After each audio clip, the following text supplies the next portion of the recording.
हाँ JEE। और लॉयर कौन ने बोला था, किसको बनना है लॉयर? लॉयर बनने के लिए कौन सी एग्जाम देना होती है? हाँ नहीं, LLB एग्जाम नहीं होती, LLB तो पढ़ाई, एग्जाम कौन सी है? क्लैट है ना। सी तो कौन सी एग्जाम होगी? एक आपने बोला नीट, एक आपने बोला जेई, एक हुआ क्लैट। और बैंकिंग वाले बच्चे तो उसके लिए अलग एंट्रेंस एग्जाम होती है, बैंकिंग।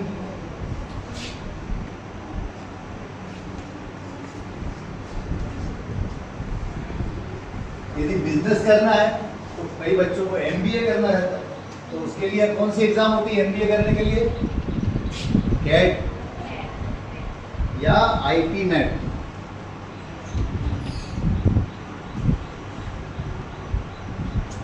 तो कहने का मतलब यह है, यदि आपको डिजाइनिंग का कोर्स करना है तो डिजाइनिंग के लिए भी एंट्रेंस एग्जाम होती है, जिसको हम बोलते हैं date, design aptitude test.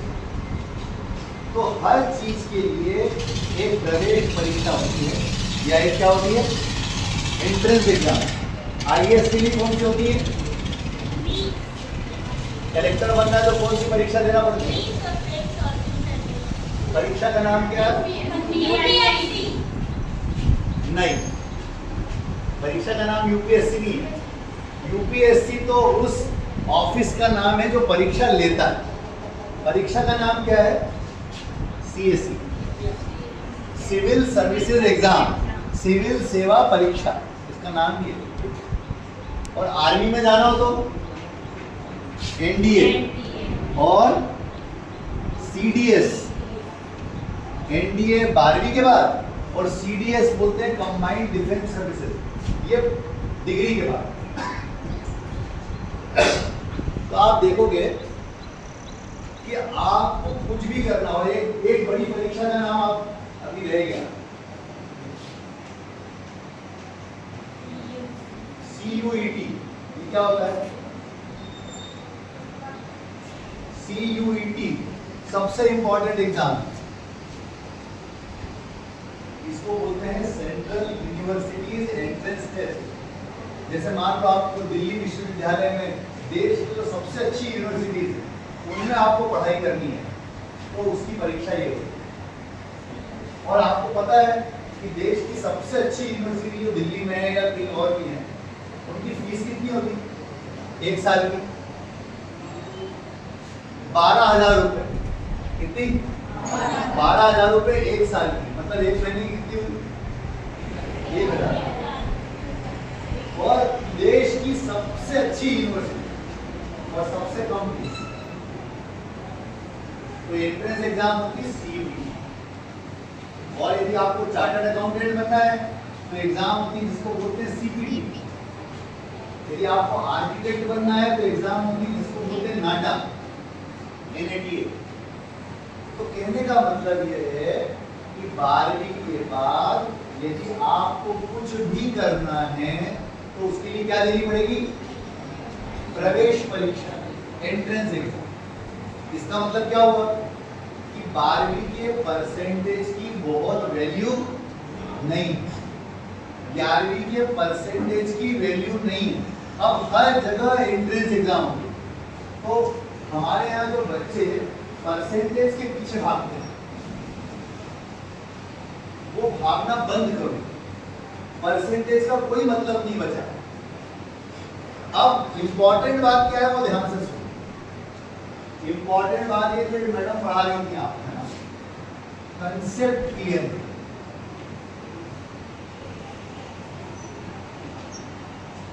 Concept clarity मतलब क्या होता है?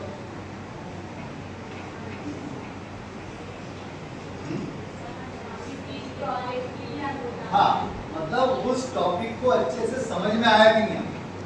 जिस चीज को आपको रटना पड़े वो गड़बड़, जिसको हमको रटना नहीं पड़ता और जो हमको समझ में आ जाता है वो क्या है?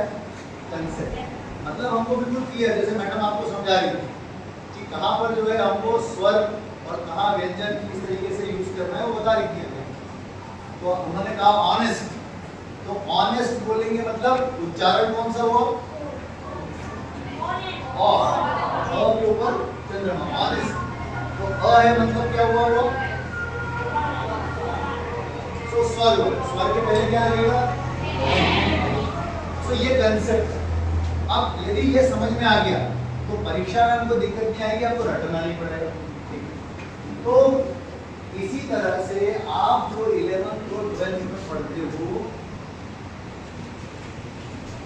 यदि आपकी सब कंसेप्ट क्लियर है, ऐसा क्यों हुआ, ऐसा क्यों होता है, ये बात आपको क्लियर है और आपको किसी भी चीज को रटना नहीं पड़ता, तो ही आप एंट्रेंस एग्जाम यानी प्रवेश परीक्षा क्लियर कर पाओ। नहीं तो आप कोई प्रवेश परीक्षा क्लियर नहीं कर सकते, चाहे किसी भी सब्जेक्ट। तो इसीलिए 11वीं और 12वीं में दो काम करना बहुत जरूरी है। पहला, कंसेप्ट क्लियर है। जब जब आपको मैडम या सर पढ़ाते हैं और कोई भी चीज समझ में नहीं आती है, प्लीज बिना घबराए, बिना शर्माए उनसे पूछिए, क्योंकि कंसेप्ट क्लियर नहीं होंगे एंट्रेंस एग्जाम में फेल हो जाओगे। और एंट्रेंस एग्जाम जो होती है, मैक्सिमम एंट्रेंस एग्जाम में नेगेटिव मार्किंग होती है। नेगेटिव मार्किंग क्या होती है? यदि मान लो आपने एक उत्तर सही लिखा तो 1 नंबर मिलेगा, और एक गलत कर दिया तो -2, 2 नंबर कट जाएंगे। तो इसीलिए हमको कंसेप्ट आना जरूरी है, और हमने यदि रट्टा मार पढ़ाई की, हम कोई एंट्रेंस एग्जाम कभी पास नहीं कर सकते। तो पहली चीज कंसेप्ट